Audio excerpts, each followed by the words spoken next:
Getting betrayed by your family leaves a void inside you wider than a professional actress after a triple shift. Aster was used, drained dry, and tossed aside like a sticky tissue. But he didn't just die. He reborn. Now he's back with the forbidden 7 wings and a sword so big it makes everyone else feel inadequate. He's done being screwed, it's his turn to do the pounding. The story begins on a snowy battlefield where a man stands over a mountain of fallen foes. He turns around, looking quite surprised to find a black-haired young man he calls Ash standing there. The older man questions why the other is there, as he was supposed to be away on a subjugation mission. With a wounded face and a serious look, the dark-haired young man simply replies that he came to take him down. Hearing the threat, the blond man keeps his expression calm and doesn't seem to care about the situation at all. The young man accuses the older man of planning to use everyone only to discard them when they were no longer useful. His eyes burn with anger as he calls him father, confirming the two are related. However, the older man coldly replies that being discarded is the purpose of someone wingless and calls him a foolish son. And so we discover the name of our protagonist, Aster Elmheim, a young man determined to change his destiny. Next, we see the crest of House Elmheim, a noble family known for its immense power. As the greatest martial house on the continent, they have sworn to protect the royal family, and their leader is Lord Rodrik. He is the sole possessor of the 7 wings in the kingdom, and once saved young Aster from a blizzard on a whim. To repay this debt, the boy did everything his father asked without ever questioning his orders. However, his life was not easy, and he was always looked down upon, as we see in a memory of him holding a broken wooden sword. The other boys constantly humiliated him, telling him not to get cocky just for being there. The wing crest on his back was proof of magical power, but he was the only one in the house unable to use magic. Because of this, his own brothers cruelly nicknamed him Wingless to put him down. Despite all the scorn, the boy never gave up and continued to train tirelessly with his sword. The young man pushed himself to the limit, doing push-ups in the rain and dedicating himself to becoming stronger than everyone. He did all of this because he believed that one day all his devotion would finally be rewarded. Going back to the past, we see the protagonist in a snowy forest with his companions. Suddenly, the young man hides behind a tree when he notices something strange approaching. He is shocked to see that his group has been surrounded and wonders if it's an ambush. Returning to the present, the boy questions his father about his loyalty being betrayed in such a way, but the Lord scorns him, saying that a tool shouldn't have expectations and that his role is over. The young man's expression fills with hatred and resentment upon hearing his father's cruel words. With that, he charges forward with his sword, ready to attack the man who betrayed him without a second thought. The young man yells that he was a fool for believing in someone like him all this time. At that moment, he unleashes a powerful blow, calling himself a pathetic idiot for his naivety. However, the Lord is barely fazed by the attack, and only receives a small cut on his face. Suddenly, 2 men appear and restrain the protagonist with chains of magical energy. They are his brothers, who attack him without mercy using their red glowing swords. The black-haired young man cries out in pain as he is immobilized and wounded by the cowardly attacks. One of the brothers mocks him while he is on the ground, saying that a wingless person will always be wingless. The 3 stand before the defeated young man while one of them remarks that groveling suits him. Lying in the snow, he asks why his father took him in if he planned to discard him in the end. The Lord then kneels and tells the boy not to delude himself, as he was never of any use. He grabs the young man's hair, forcing him to look up with a scornful gaze. The man reveals that he only needed the power of the 7 wings that dwelled within the boy. With a face full of surprise, the protagonist doesn't understand what the 7 wings are. The Lord then reveals that the boy's mother was very useful for his dark and selfish plans, explaining that she carried the seed that would serve his purposes to obtain more power. Desperate, the young man reaches out his hand in the snow, trying to stop him from leaving, but to no avail. Filled with hatred, he screams in his thoughts, demanding that Rodrik answer his questions. But the only thing the boy feels is the cold snow touching his nearly frozen hand.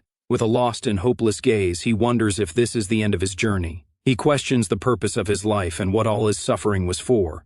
Suddenly, everything turns white and warm, and he wonders if he's in the afterlife. Upon seeing snow again, he finds himself in someone's arms, looking confused and not understanding the situation at all. With wide eyes, the boy realizes this is not a dream, but reality. The little one wonders where he is as he continues to lie in the cold, unprotected snow. Then he looks at his small body and realizes that something is very strange about him. He lifts his little hand and questions if that body really belongs to him. The boy then understands that it's not just a small body, but the body of a baby. Looking at the woman holding him, he notices that she is lifeless. Suddenly, he hears voices and sees a golden glint in someone's eyes giving orders. Some men on horseback are desperately searching for the woman in the middle of the blizzard. The group's leader orders them to retrieve the baby she supposedly took for Rodrik. Upon hearing the name, the baby is shocked and starts connecting the dots of what is happening. He understands that Rodrik was looking for a baby and that he is that baby. He questions if that baby floating in the air is really him. The boy remembers being found in a blizzard and understands that he has gone back to the past. Golden lights shine around him as his perception of reality completely changes. Finding it all ridiculous, he decides he needs to confirm the situation later. The little one knows that if he stays there, he will end up in the Duke's hands again. With determination, he begins to crawl away from the lifeless woman. A golden energy envelops him, and he thinks that he needs to escape as quickly as possible. His small hand glows brightly as he pushes himself through the icy snow. Suddenly, he's out of breath and grunts in frustration for not being able to breathe properly. The effort makes his limbs feel like they're on fire, and he leaves a trail in the snow.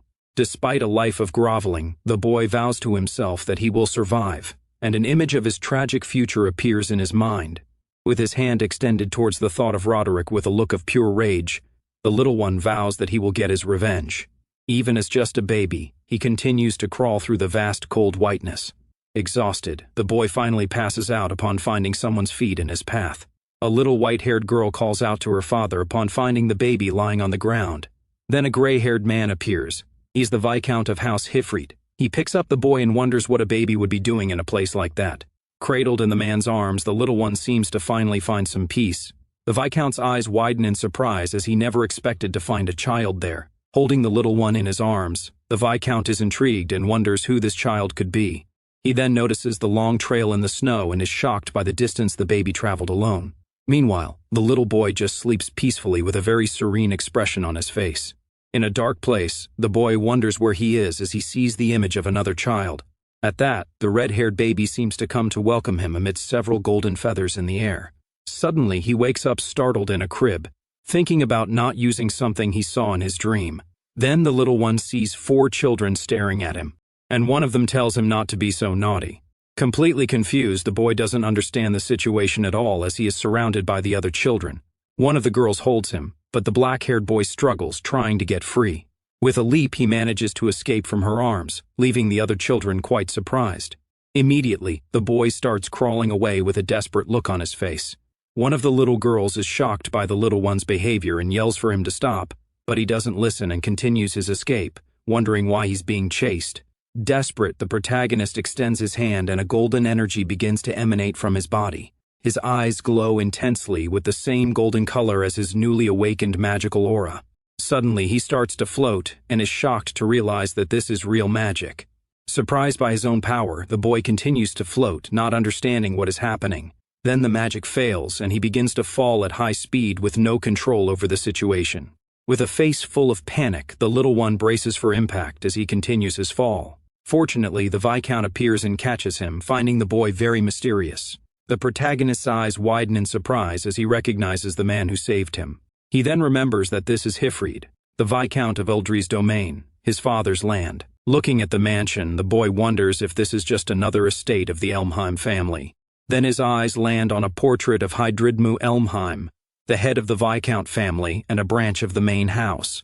He and his brother Logic were once known as the Two Wings, and together they protected the royal family. But the boy remembers that the Viscount met his end in a civil war along with his entire household. With this information, he finally confirms that he has truly gone back in time and that this is his second chance. However, he despairs at the thought that he fled the Duke's house only to be caught by his brother. Suddenly, a woman scoops him up, wondering if the boy's magic went out of control and made him fly through the air.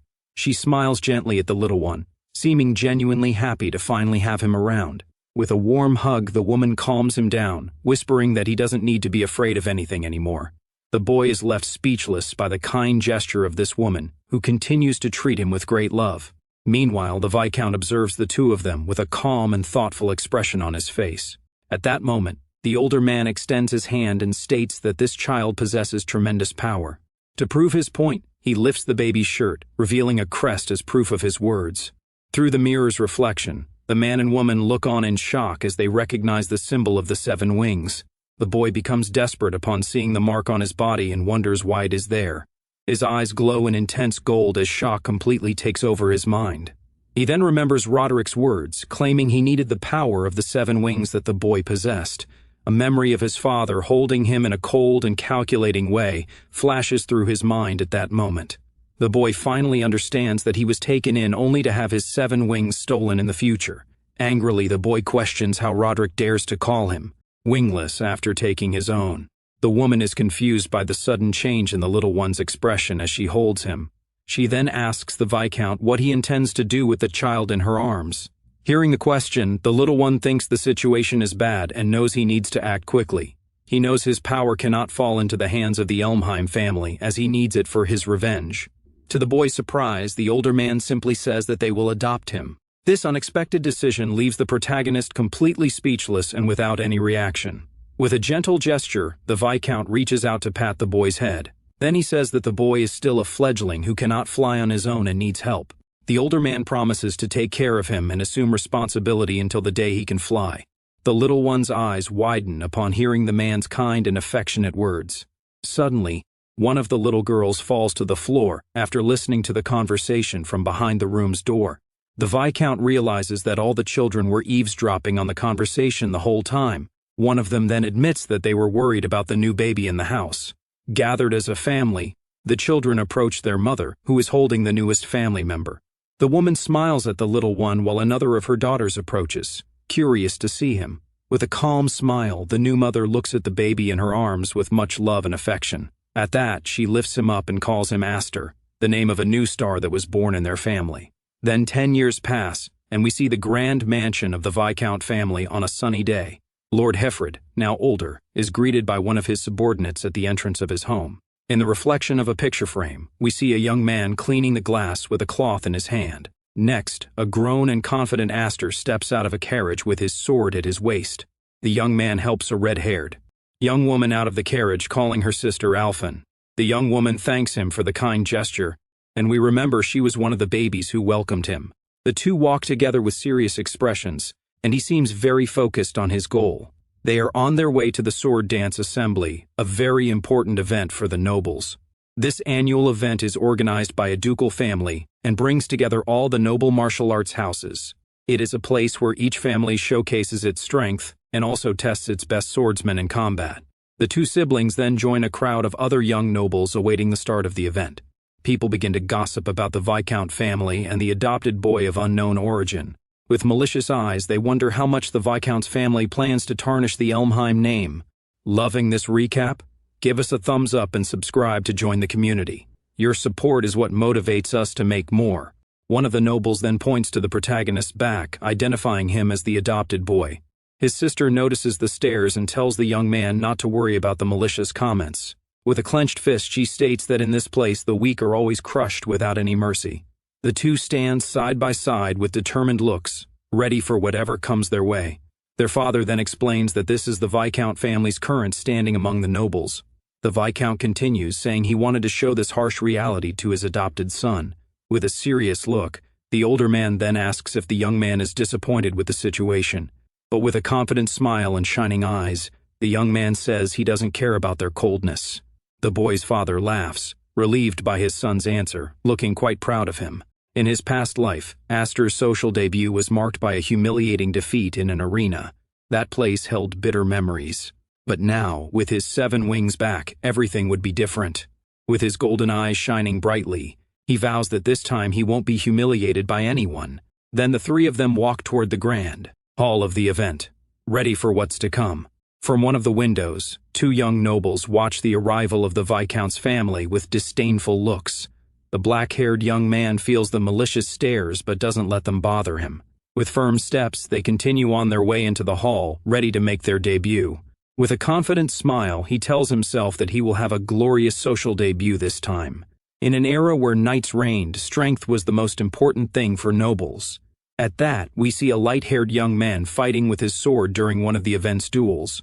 For nobles, power was measured by their mastery with the sword and their skill in combat.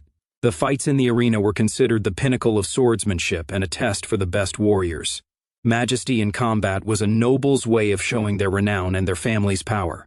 As the two fight in the arena, the crowd watches every move with great attention. Suddenly, the two swordsmen charge at each other in a swift and decisive attack. But the absolute symbol of power and majesty was the medal, something that few truly possessed. With a precise blow, the light-haired young man manages to disarm and defeat his opponent in the arena. The red-haired young man is in shock after being defeated so humiliatingly in front of everyone. The victor then raises his sword, displaying the symbol that represented strength and majesty. The shining mark on his hand was the medal, proof of his power and honor as a knight. Watching from a box, the Viscount's family comments that the place remains as oppressive as ever. One of the girls then says that now she understands why her other sisters didn't want to come to the festival. The protagonist remembers his past life and the bullies who humiliated him in that place. The memory of his crushing defeat at that same event comes rushing back to his mind. His sister notices the change in his expression and calls his name, looking worried about him. She then asks if the young man is nervous because it is his first sword dance festival, but he denies it and says he doesn't feel nostalgia, but rather finds it all detestable. The red-haired girl is completely confused by her brother's unexpected response. The Viscount then says he needs to go to a meeting and asks his son to look after his sister. The girl complains, saying she's older, but the young man teases her, saying she is clumsy. The older man then advises the young man to use the time to make new connections with others. But before leaving, he warns him to make sure no one finds out about the 7 wings. After his father leaves, the boy thinks that hiding his power will be easier said than done.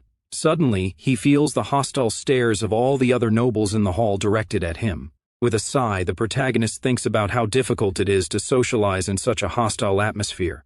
Despite the hostility, a look of determination appears in his bright golden eyes. His sister sees him walking away and asks where he is going in such a hurry. Confidently, the young man just replies that he is going to make some friends around here. He then approaches a group of young nobles who are relaxing on a sofa in the hall. One of the red-haired boys notices him and rudely asks who the heck he is. Unfazed, the protagonist introduces himself and calls him Brother Dallas in a very calm tone. He then reveals his full name as Astor F. Elheim and says he is his younger brother.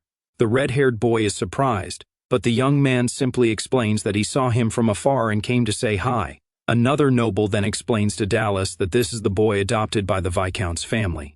With a hateful sneer, Dallas says that explains why the outsider has the audacity to use the F in his name. The protagonist remembers that Dallas and Brian were the ones who betrayed him in his past life.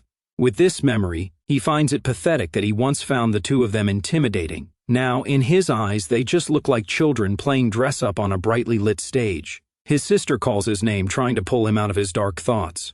She tugs his arm, urging him to leave since he had already said hello. Suddenly, the red-haired boy calls her by name, and she tenses up at being noticed by him. With a mocking smile, he asks if the girl is still hiding behind her father. He then invites her to join them, claiming it is an order from the family's main house, but the young woman refuses, stating that there is no master-servant relationship between the families. The protagonist stops her from leaving, holding her arm and asking her to wait a moment.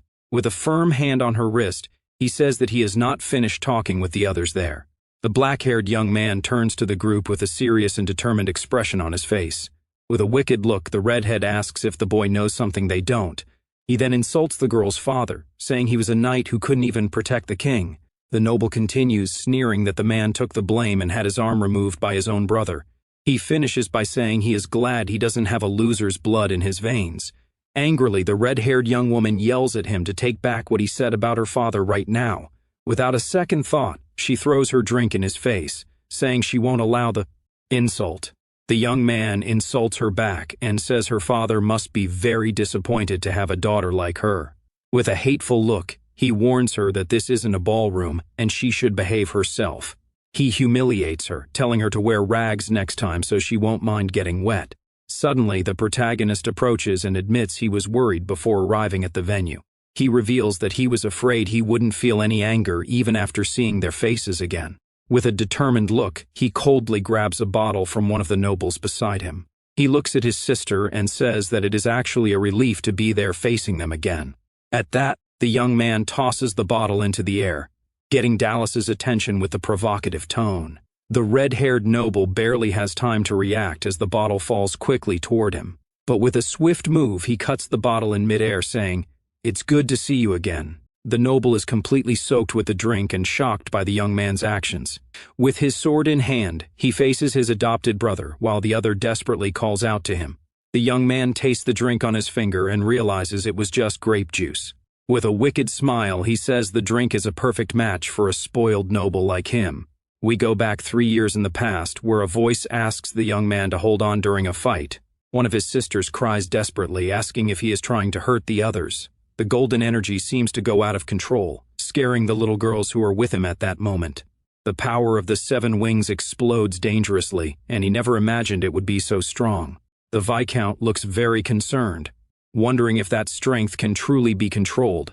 He questions if the boy and he himself will be able to master that immense and dangerous power. Returning to the present, a guard runs into the Viscount's meeting room with bad news. The older man asks what happened, as they are in the middle of a conference. The guard reveals that the children of the main family and the Elmheim branch are in a duel right now. Upon hearing the news, the 2 family leaders have very serious, intense expressions. Without a second thought, the Viscount gets up and rushes out of the room to see what happened. His daughter sees him and asks what happened that was so serious for him to be in such a hurry. One of the nobles from the main family smiles upon seeing the fight brewing between the young men. He comments that a fight between brothers of the Elmheim house isn't something you see every day. The Duke and the Viscount observe the scene, and the Duke thinks that things will depend on the outcome of the fight. Other nobles also watch the situation with expressions of concern and curiosity on their faces. The Duke smiles wickedly, thinking that this festival could become quite chaotic soon. Angrily, Dallas calls him a fool for picking a fight with the Duke's house like that. He then shows his 4-wing crest, proving that he is on a completely different level. With a scornful look, the redhead demands that the protagonist show his own wing crest. He mocks the protagonist, asking if he is ashamed to show it. With a smug smile, the boy says that showing off such a simple pattern is embarrassing. Dallas is furious with the provocation and the audacity of the boy, who challenges him without any fear. The young man then proposes that if he wins, Dallas will have to apologize to his sister. The redhead accepts the challenge but adds that if he wins, the other will become his dog forever. Without wasting time, Dallas charges with his sword, and the 2 begin an intense battle in the hall.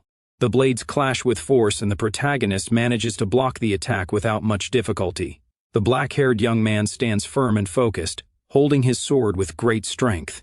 Then Dallas uses the power of the 4-wing crest to strengthen his next blow with magic. A red aura envelops his blade, and he unleashes a powerful attack against his opponent. Seeing the scene from afar, his sister screams his name, looking very worried about the outcome. Meanwhile, the Duke watches the fight with a smile, thinking that his son's swordsmanship is still immature. But he knows that the crest's magical power compensates for the lack of skill with the sword. He explains that the magic of 1 wing is like the flame of a small, weak candle, while the magic contained in 4 wings is like an explosion of immense and destructive power. With a wicked smile, the redhead asks the boy where all his previous courage went. He taunts him, asking if he didn't want to make him apologize. Angrily, Dallas demands that the protagonist show his power and stop hiding on the defensive. The redhead prepares a final blow with both hands to end the fight once and for all. One of the nobles smiles with satisfaction, saying the match is already decided with that attack. A golden aura envelops the protagonist's sword as he prepares for the final counterattack. With a swift move, he blocks Dallas's blow, and the 2 energies clash with force. The redhead is completely shocked, as he didn't expect his attack to be stopped so easily. With a confident smile, the black-haired young man tells the other that he talks too much. He then counterattacks with a kick, sending the noble flying with a single precise blow. The young man stands firm, his golden aura shining intensely around him. He thinks that he waited 10 years learning magic in the Viscount's house just to get revenge. His eyes shine with determination as he prepares to continue the fight against Dallas. Without hesitation, the young man advances with a series of quick and powerful blows against his opponent. The redhead is unable to defend himself and ends up on his knees, completely overwhelmed. Another brother watches the scene in shock, not believing that Dallas is being pushed back like that. At that, a green and yellow energy pushes the noble back with overwhelming force. Desperate, he yells that he is a 4-wing and cannot be defeated by someone like Aster. But the protagonist faces him with a cold stare, not caring about the other's power. He unleashes another powerful blow that rushes toward the red-haired noble. The other nobles are surprised, wondering if the boy is really going to win the fight like that. Everyone is shocked, commenting that there are still monsters like him in the Elmheim family. With a focused look, the young man continues his attack without giving the other a chance to breathe. The Viscount watches the scene worriedly beside his daughter and says the situation is bad.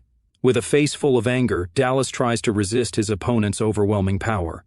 At that moment, a memory of the Viscount being gravely wounded by his brother flashes through the boy's mind. The man was laughing maniacally while his relative fell defeated. Unable to do anything, eyes glowing with rage, the protagonist releases an even more powerful golden aura. Desperate, Dallas screams for him to stop, but the young man's fury seems to have gone out of control. Seeing the scene, his family in the box shouted his name, trying to stop him from going too far. A massive explosion of energy threw the red-haired noble back with great force. The Duke merely watched the scene with his arms crossed, seeming not to care about his son. The protagonist then stopped his attack and thrust his sword into the ground, right in front of his opponent. Lying on the ground, Dallas was terrified. The young man told him to come in rags next time. With a cold and superior look, the young man called him cousin, showing his utter contempt. He then turned to his family in the box, who were watching in astonishment. The young man declared that he was no longer the wingless ash, proving that his old weakness was gone. With a confident smile, he thought that realizing this had finally cleared his mind completely. Suddenly, the young man's eyes glowed with a reddish hue as he sensed a malevolent presence. He looked to the top of the stairs and saw a sinister figure shrouded in a dark red aura. The protagonist froze in shock as he realized who the owner of that overwhelming and malevolent power was. Curious about the title? Leave a comment asking for the name, and I'll make sure to reply and pin it for everyone. The man stared down at the boy with a look of pure malice. Cold sweat broke out on the young man's face. He couldn't believe he was seeing his former father standing there. The nobles whispered among themselves, unable to believe that the Viscount's youngest son had defeated the main family's third son. But the Lord's arrival put everyone in a bad situation, as he would not stay quiet about such humiliation. The protagonist felt the intimidating presence and turned to face the approaching man.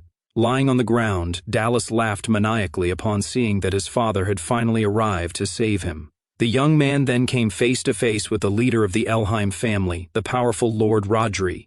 The older man stared at him with a serious and furious look, clearly displeased with the situation. With a face full of hatred, the young man remembered the name of the one who had betrayed him in his past life. The redhead then crawled to his father and grabbed his leg, desperately asking for help. With tears in his eyes, Dallas called him father, hoping he would defend him from the protagonist. He pointed at the young man and accused him of being the bastard who dared to challenge the family. The noble begged his father to use his power and put the young man in his place. Suddenly, the Lord crushed his own son's hand into the floor with brutal, cold force. Dallas screamed in pain, shocked by the unexpected action of his father, who punished him without mercy. The other nobles were horrified by the scene, unable to understand the man's cruelty toward his own son. Even Dallas's brother was speechless upon seeing the redhead's hand crushed like that. The Lord then humiliated him, asking why he was crying after dragging the family's name through the mud. Seeing this, the Viscount yelled for his brother to stop the cruelty and not harm the boy, but Rodrik ignored him, telling the redhead that he had no right to hold a sword. A tense silence filled the hall as everyone watched, shocked and speechless. The two brothers then faced each other with looks full of hatred, ready for a direct confrontation. The black-haired young man stepped forward and pointed his sword at the Lord, questioning him. He stated that his cousin had not yet apologized to Sister Alphonse as promised. With a defiant look, the young man asked his uncle to wait on the punishment until after the apology. The older man scorned him, asking if he thought he was an Elmheim just for being an orphan. But the boy replied that he was the Viscount's son and had learned the pride of a knight from him. The Lord didn't seem to care about the answer and just looked up at his family in the box. He accused the young man of tarnishing the main family's reputation with his attitude. The Duke observed the scene, understanding that the situation was much more serious than it seemed. Another noble commented that this couldn't be resolved as a simple children's squabble. Nearby, a light-haired young man smiled wickedly, seeming to enjoy the chaos. One of the men then remembered that the boy's father gave an arm as the price for his disloyalty. The Lord questioned the young man about what he was prepared to sacrifice for his audacity. With all due respect, the young man prepared to give his answer without any fear in his eyes. He said that it wasn't a squabble, but a duel to answer insults with his sword.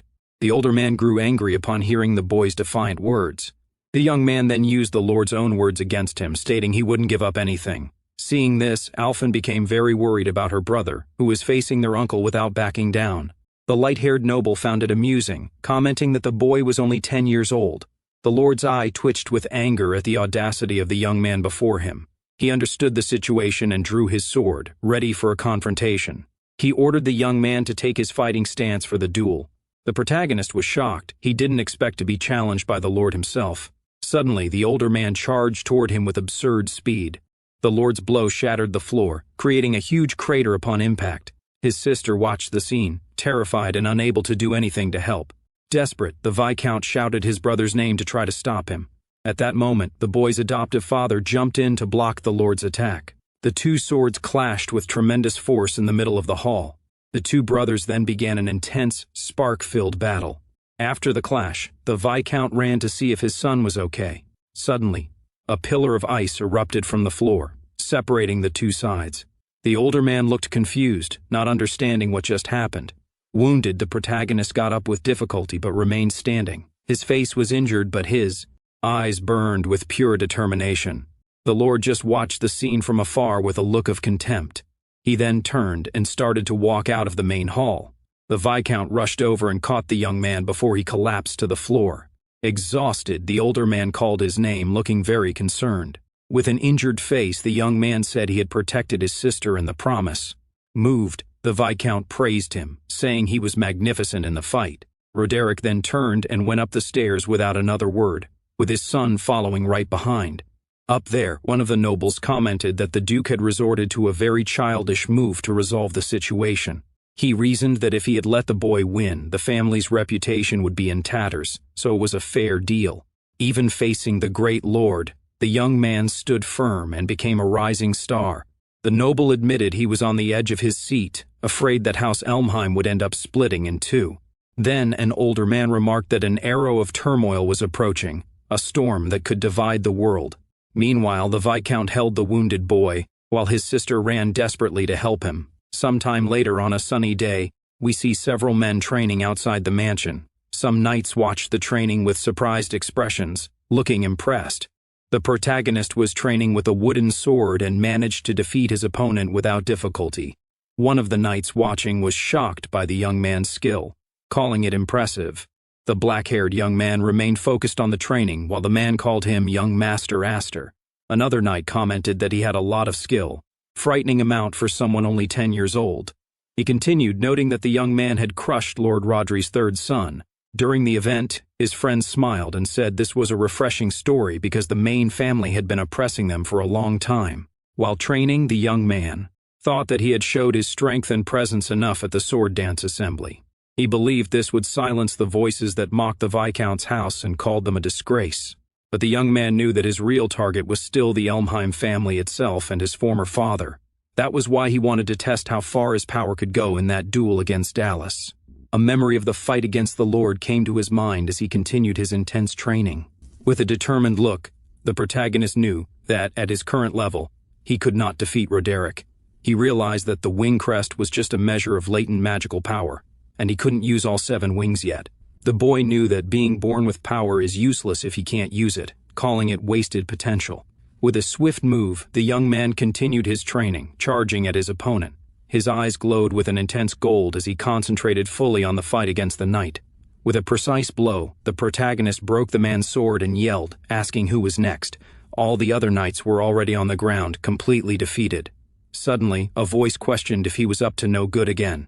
His sister Alphen appeared, watching the scene from afar. She noted that he seemed to have no limits, but told him their father was calling for him. The young man agreed and started walking toward her, stepping past the knights scattered on the ground. Suddenly, he noticed her attire and looked quite surprised by her choice. The young woman turned to him, asking what was wrong with a curious expression on her face. He commented that it was a rare sight and asked if she hadn't hated wearing that type of clothing before. The young woman replied that everything needs balance and that he had inspired her not to stay as she was. The protagonist was a bit confused by his sister's answer, not fully understanding what she meant. With a playful smile, she took his training sword and said that when she got back, he would spend a lot of time with her. The young man smiled at the girl's attitude, seeming happy with his older sister's determination. He then joked, asking her to go easy on him in their next training session together. Sometime later, the boy knocked on the door of his adoptive father's office to answer a summons. Excusing himself, he entered the room and found the Viscount sitting at his desk, looking very serious. The young man asked what the man needed, and he simply told the boy to sit down for a talk. Sitting on the sofa, the protagonist awaited his father's words with a calm expression. The older man began by noting that 10 years had passed since they welcomed him into the family. He continued, admitting he had thought about waiting until the boy was a little older for this. At that moment, the Viscount placed a ring on the table. The boy asked what it was, shocked. The man then revealed that the ring was proof of the next head of the Viscount's house.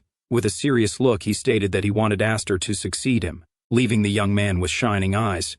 The Viscount explained that their house was in a very delicate position, and the young man already knew this. He continued, saying that even though they were a branch of the Elmheim family, they had their own territory to protect. Looking serious, the man insisted they couldn't leave the seat of the next head vacant forever. The young man then asked if his sisters agreed with this sudden decision. The older man replied that he would tell everyone at the Knight Academy, where he would find his sisters. The young man remembered his other sisters, Malfa and Kudo, and questioned if they would also know the news. In his thoughts, the boy smiled wryly, telling himself they wouldn't be happy about it, especially Kudo. The adoptive father then explained that she disliked him simply for being born a boy with 7 wings. With that, the protagonist stood up and refused the offer to become the next head of the family. He argued that he couldn't control his magic and had almost hurt his own sister because he was too immature. The black-haired young man stated that nothing could convince an angry sister and that he wasn't ready. The older man just observed his son's attitude with a calm and thoughtful expression. He then commented that the young man always made him doubt if he was really just an ordinary child. With a smile, the Viscount said he had thought of the ring as a reward for the assembly, but perhaps the boy would prefer what was inside another box. He opened a container on the desk. The boy's eyes widened in surprise upon seeing the box's contents, and he wondered what it was. The older man then revealed that it was the magic sword Graham, a treasure of his family. "This is the devouring magic blade," he explained, "the only weapon capable of controlling the power of the 7 wings." The Viscount then took the young man to a forest, saying that this place should work for what he planned. The young man asked why they didn't go to the training hall, and the older man said it was a precaution. He reminded his adopted son that he had a habit of breaking things during his training. The man explained that the sword Graham was a famous blade passed down only to the eldest son of the family. With an intense glow, the sword seemed to activate in the older man's hands, radiating immense power. The protagonist was completely shocked by the scene, not understanding what was happening. The boy noticed that the weapon had no physical blade and wondered if it was really a sword. Suddenly, his adoptive father infused it with magical power, and a blade of pure red energy emerged from the hilt. He explained that the weapon was a blade of potential, completed by the power of its wielder. At that, a powerful wave of red energy surged forward, destroying everything in its path through the forest. The blow was so strong that it created a vortex of air and dust, demonstrating the immense power of the magic sword. The man warned that with mediocre power, the user could be drained by the blade, as it had a history. With a serious look, he offered the sword to the young man and asked if he wanted to try using it. Without thinking, the young man grabbed the sword's hilt with both hands, ready to test his own power. A golden aura enveloped him as he concentrated his mana into the weapon to create his own blade. The golden energy then exploded with immense force, and the boy seemed to struggle to control it. He realized that his mana was flowing into the sword on its own, without his command. Suddenly, a huge beam of light shot up into the sky. Nearby, knights in the courtyard noticed the flash. One of them asked if a comet had fallen, but his friend said it was the opposite. Something had flown up into the sky. His sister also observed the scene. When one of the men asked what she thought, she looked at the sky and said that it was definitely the protagonist's work. Back in the forest, the young man held the sword with a smile and said that it was extraordinary. But his adoptive father corrected him, saying that it wasn't the sword that was extraordinary. He pointed to the sky and stated that the boy's power was what was impressive. The man explained that there had never been anyone with the 7 wings crest in their entire lineage. He believed that when the young man mastered his power, he would surpass even Lord Rodrik. At that moment, the Viscount thought that his adopted son would become stronger than both him and his brother. However, he warned that such great power always ended up generating a lot of conflict. The man continued, saying that if people found out the boy had 7 wings, it would be a problem. He explained that everyone would be envious or even resentful of the young man. He warned that some would exploit him, and others would try to eliminate him for being a threat. "So that you don't regret being weak," the man said, extending his hand. With a serious look, he asked the young man to get strong while he still could. The protagonist shook his hand and vowed that he would no longer live a miserable life. With determination, he thanked his father and promised to master the 7 wings and the sword. 3 days passed, and the Viscount's family prepared to welcome someone home.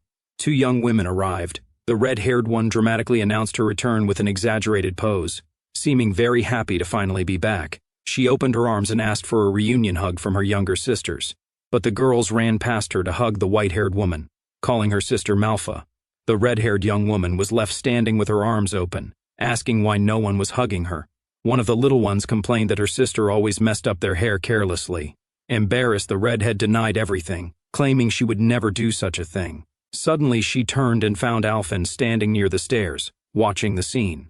Without a second thought, Kudo ran and gave the other girl a very tight hug. The pink-haired girl complained as her sister squeezed her tightly without letting go. Seeing this, the white-haired young woman asked her father where brother Aster was. The Viscount began to answer his daughter's question with a calm smile, but Kudo turned serious the moment she heard her adopted brother's name mentioned. Meanwhile, the young man was training. He unleashed an explosion of red energy in the forest, then had to dodge his own power as it seemed to go out of control. Panting and covered in cold sweat, he realized he still couldn't master the magic sword. He thought he could create the blade, but he was at his limit just keeping it stable. Amidst the destruction, the young man wondered what he must do to be like his father. Suddenly, a voice remarked that he had outdone himself. Kudo appeared, walking toward him. The young man asked if she was back already, and the redhead complained that he hadn't even come to welcome her home. With a mocking smile, the girl called him cold for not coming to meet her. She then accused him of thinking he was special. She said she heard about the sword assembly, but the young man replied that the same went for her and her missions as a knight apprentice. He finished by noting that she was the only one to receive the honorary Knight Medal of the Year. The red-haired girl replied that if she couldn't even achieve that, she could never succeed her father. She then questioned if he had refused the offer of successor because of her. The young man thought to himself that his father had caused some real trouble, but he insisted that wasn't his intention. He explained that he simply didn't feel worthy of taking on such a responsibility yet. The redhead then turned and started walking away, muttering about her father and brother. She accused him of being cruel. He knew what her dream was, yet he still acted this way. The black-haired young man was completely confused by his sister's reaction. Suddenly, the girl attacked with her sword, releasing a slash of energy in his direction.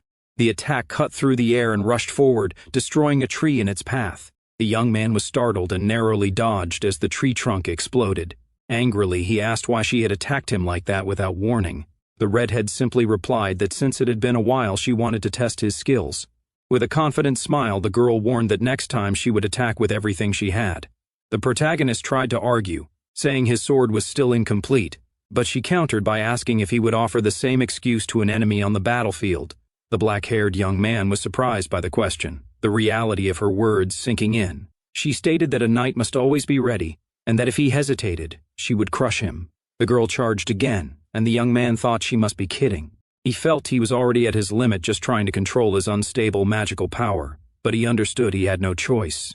If his sister was serious, he had to release his energy. Then, the 2 siblings' swords clashed and the boy despaired, realizing she was truly trying to take him down. The 2 blades collide, and the forest explodes. The impact from their clash sends shockwaves ripping through the clearing, splintering trees and sending dirt flying everywhere. The sheer force of it creates absolute chaos. Kudo emerges from the smoke with a wild, battle-hungry grin on her face. "As always, your skill with the sword is impressive," she shouts. But she isn't complimenting him to be nice. She's mocking him.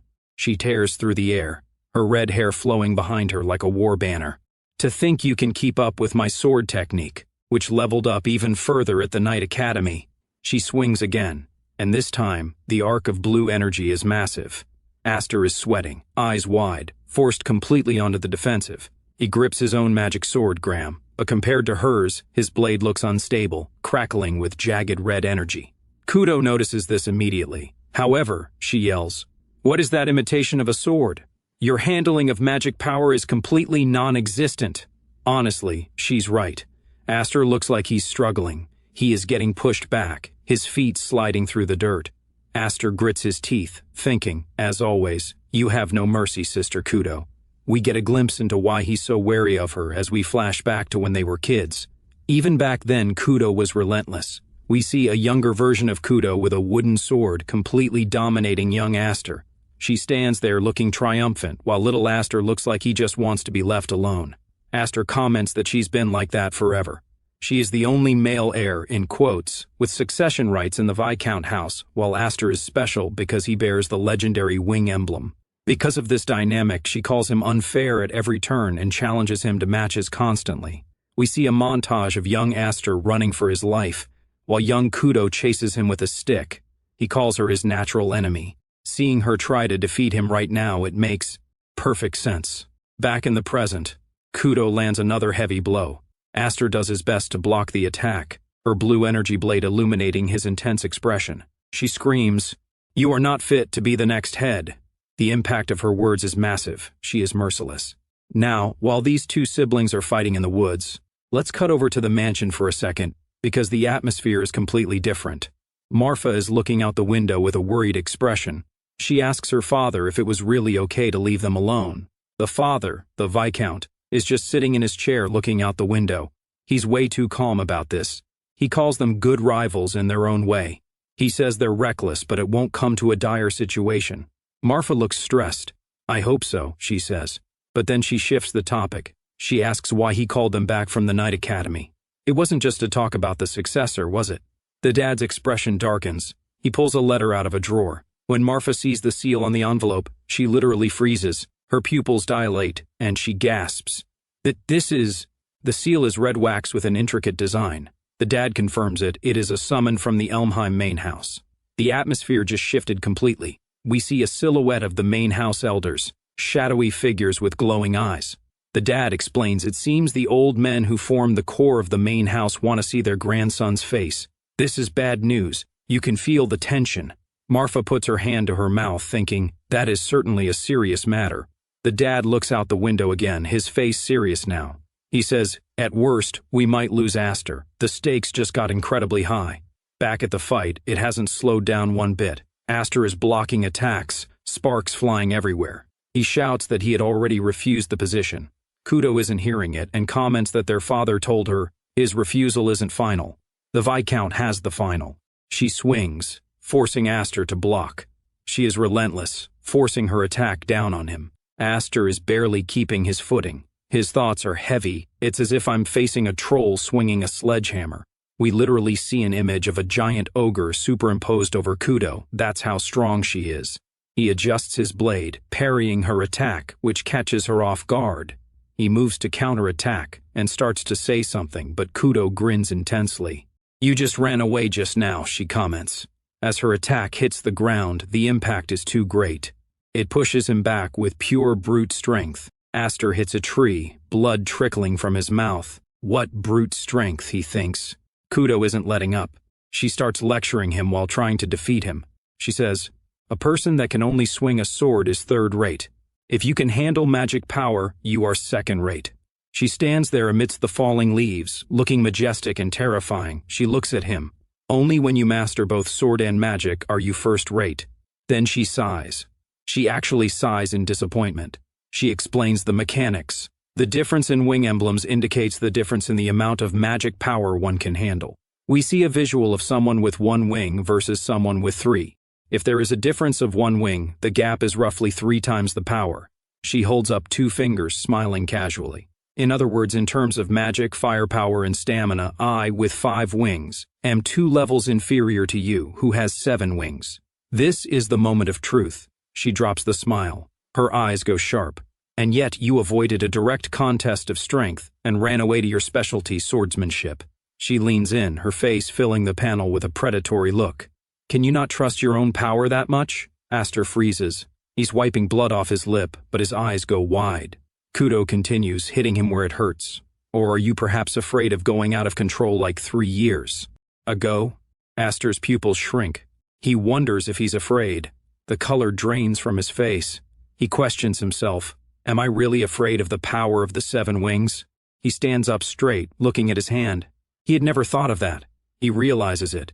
He wonders if he was unconsciously holding back his power. It clicks for him. The reason his sword is unstable isn't because he's weak. It's because he's frantically trying to suppress the massive power inside his body.